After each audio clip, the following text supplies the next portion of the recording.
Hello, welcome to taste is our priority. ఈ వీడియోలో రవ్వ కేసరి తయారీ విధానం చూద్దాము. ఏ కప్పుతో అయితే రవ్వని తీసుకుంటామో ఆ కప్పుతో 3 కప్పుల వాటర్ని తీసుకొని వేడి చేసుకొని పావు టీ స్పూన్ పసుపుని యాడ్ చేసి కలిపి పక్కనుంచుకోవాలి. కలర్ కోసం పసుపుని యాడ్ చేస్తున్నాము. మీకు నచ్చితే ఫుడ్ కలర్ యాడ్ చేసుకోవచ్చు.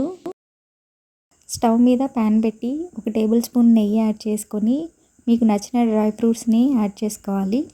కిస్మిస్ని లాస్ట్లో యాడ్ చేసుకోవాలి, ఎందుకంటే కిస్మిస్ తొందరగా ఫ్రై అవుతుంది. ఇలా ఫ్రై చేసుకున్న డ్రై ఫ్రూట్స్ని ఒక బౌల్లోకి తీసుకోవాలి. ఇప్పుడు అదే నెయ్యిలో 1 కప్పు వరకు బొంబాయి రవ్వ, ఉప్మా చేసుకుంటాం కదా, ఆ రవ్వను యాడ్ చేసి మంటని లో ఫ్లేమ్లో ఉంచి రవ్వ కలర్ చేంజ్ అయ్యేంత వరకు ఫ్రై చేసుకోవాలి. చూడండి, రవ్వ కలర్ ఇలా గోధుమ రంగులోకి మారిన తర్వాత మనం కాగబెట్టుకున్న 3 కప్పుల వాటర్ని యాడ్ చేసి రవ్వని ఉడికించుకోవాలి.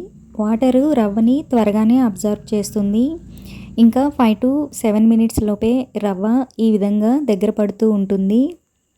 ఇలా దగ్గర పడిన తర్వాత మనం ఏ కప్పుతో అయితే రవ్వని తీసుకుంటామో ఆ కప్పుతో 1.5 కప్పు పంచదారని యాడ్ చేసుకోవాలి. పంచదార ప్లేస్లో పటిక బెల్లంని కూడా తీసుకోవచ్చు.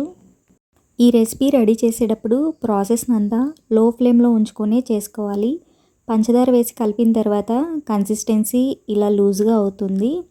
ఫ్లేవర్ కోసం కొద్దిగా ఇలాచీ పౌడర్ని యాడ్ చేసుకుందాము.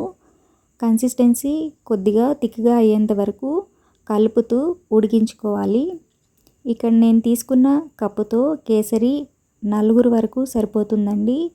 రవ్వని మనం కొంచెం తీసుకున్న కేసరి క్వాంటిటీ ఎక్కువ మొత్తంలో వస్తుంది. ఇలా కొంచెం దగ్గర పడిన తర్వాత 2 టేబుల్ స్పూన్ల నెయ్యిని యాడ్ చేసి కలుపుకొని ఇంకో 3 మినిట్స్ పాటు ఉడికించుకుంటే దగ్గర పడుతుంది. ఫెస్టివల్స్ అప్పుడు నైవేద్యంగా పెట్టడానికి, అలానే భోజనాల్లో స్వీట్స్గా రెడీ చేయడానికి ఈ కేసరి చాలా బాగుంటుంది.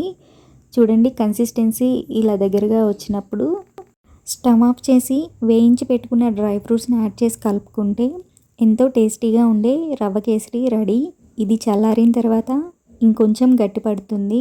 మీరు కూడా ఈ రెసిపీని ఒకసారి ట్రై చేసి టేస్ట్ ఎలా వచ్చిందో నాతో షేర్ చేసుకోండి. Thank you for watching.